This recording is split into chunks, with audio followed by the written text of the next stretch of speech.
Good morning, grade 9. So, for this week lesson, we will be discussing the one act play 14 written by Alice Gerstenberg. And we are going to find out what does the title 14 means.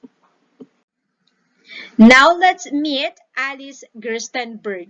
So Alice, she was born in Chicago, Illinois on August 2, 1885, and the daughter of Julia and Erich, a wealthy socialite. So she attended Bryan Maurer. It is a college which provided quality education for many high society women. And she studied theater in New York, wherein she composed her first full-length play, The Conscience of Sarah Platt. And next, in year 1992, she founded the Playwrights Theater, which she ran until 1945. So that is Alice Gerstenberg. So let's discuss now and analyze the play or the story 14. And after reading this, you will soon realize why is the title 14. Okay? And fun fact, this one-act play was originally published in February issue of Drama Magazine in the year 1920. So in the play, we only have three important characters. So first, we have Dunham, the butler. Next is Mrs. Pringle, a woman of fashion. And third, we have Elaine, the debutante daughter of Mrs. Pringle. And here's the plot of the story. Let's start. Mrs. Pringle is hosting a dinner party of 14 guests, but because of the terrible blizzard outside, so when we say blizzard, it is a severe snowstorm, and circumstances beyond her control, her guests telephone her one by one, canceling their engagement with her. So the first person to call that he cannot attend the dinner was Mr. Harper. He said he cannot attend because he was busy attending his, or rather taking care of his ill friend, and he just sent flowers for apologies. And now they are having a problem because there are only 13 people to have dinner. So after the telephone call, Mrs. Pringle decided to call someone to fill in the missing seat of Mr. Harper. So she calls Mr. Morgan, one of her acquaintances, and he told him that he is invited to the party. Also, there is Mr. Farnsworth, a rich man who is the highlight of the dinner. So during the conversation with her mom, Elaine insists not to sit with them because all visitors, or rather all of the visitors, are her mother's acquaintances older than her. But Mrs. Pringle told her she needs to sit beside Mr. Oliver, or Oliver Farnsworth, because she has to impress Mr. Farnsworth and get his attention. So here, Mrs. Pringle was hoping, or rather was hoping Elaine to marry Mr. Farnsworth because he is a rich man. And another phone call was received by Mrs. Pringle. It was Mrs. Segwick telling her she can't attend the dinner also because she was caught in a snowdrift. And also another phone call. It was Mr. Darby. He also cannot attend the dinner party. So Mrs. Pringle was worried because there are only 12 people to attend the dinner, and she has to remove the other plates and chairs because in a minute the guest will soon arrive.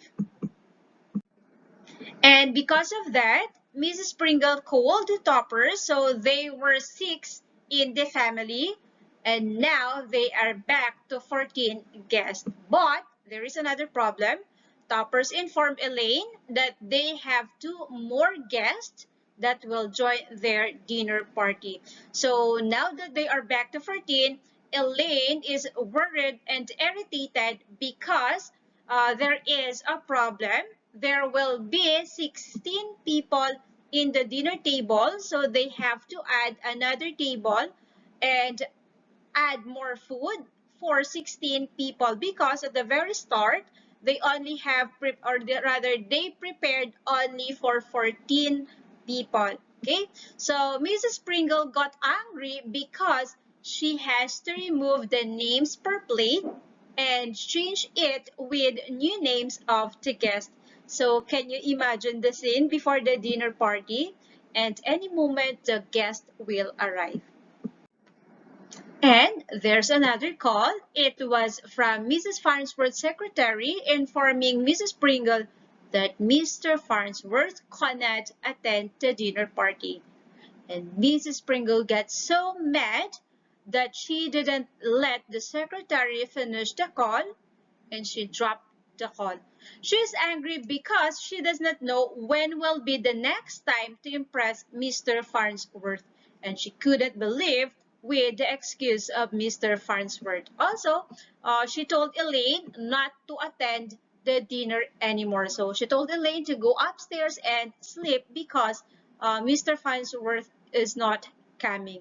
And also, there are only 12 guests. But Mr. Morgan confirmed that he will attend the dinner party and that makes them 13. Then Mrs. Pringle decided not to let Elaine go to bed and join the party again. And there you go, the topper called again and informed them that they decided not to let Ella and Henry join the party. And again, Mrs. Pringle and Dunham have to rearrange the table and the plates again. And this made Mrs. Pringle get so mad because she spent hours over the phone and it was still a mess. Mrs. Pringle are now furious. Her guests telephone her one by one, canceling their engagement with her, and as she scrambles to fill her dinner seats by calling other friends she knows, other guests call and cancel their engagement. Confusion goes back and forth, fluctuating the guest count from 14 to 8 to 16 and back again until Mrs. Pringle nearly goes mad. Part of the reason why Mrs. Pringle is so frustrated, it has to do with the fact that her dining room table looks best with 14 seats, as well as it will allow her husband to sit at the head of the table, which in her mind is the most honorable place to sit at dinner.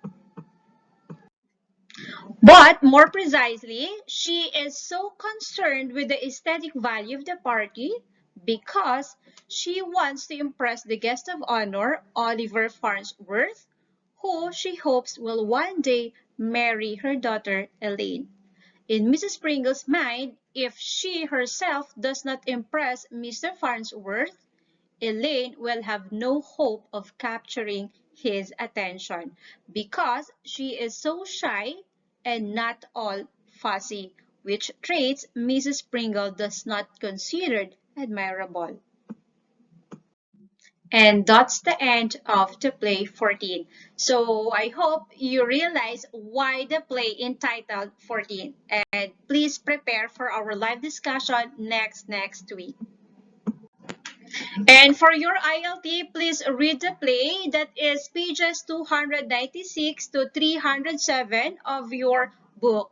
Alright, so that's all for today, grade 9. Again, this is Teacher Mitch saying, don't stop exploring and keep on learning. So bye everyone. Have a nice day.